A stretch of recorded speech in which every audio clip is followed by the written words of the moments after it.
Star জলসার জনপ্রিয় ধারাবাহিক ওমর দরিয়া এই মুহূর্তে টিআরপি তালিকায় বেশ ভালো জায়গা করেছে। এই ধারাবাহিকের অন্যতম গুরুত্বপূর্ণ মুখ অভিনেত্রী রণিতা দাস বহু বছর পর স্ত্রী কুটুমের পর আবার ছোট পর্দায় ফিরেই দর্শকদের মন জয় করেছেন তিনি। কিন্তু আচমকাই শুটিং ফ্লোরে নেমে আসে বিপদ। শুটিং চলাকালীন হঠাৎই অসুস্থ হয়ে পড়েন রণিতা।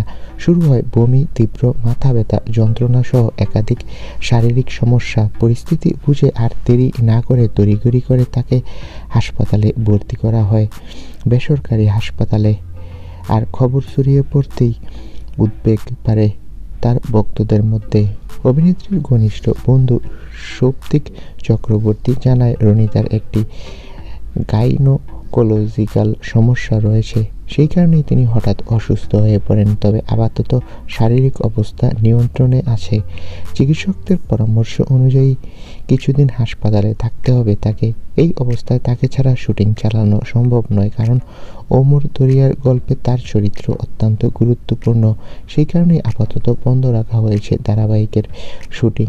কবে আবার রণিতা কাজে ফিরবে তা এখনও স্পষ্ট নয়। দর্শকরা এখন একটাই প্রার্থনা করছে অভিনেত্রী যেন তাড়াতাড়ি শুটিং ফ্লোরে ফিরতে পারেন।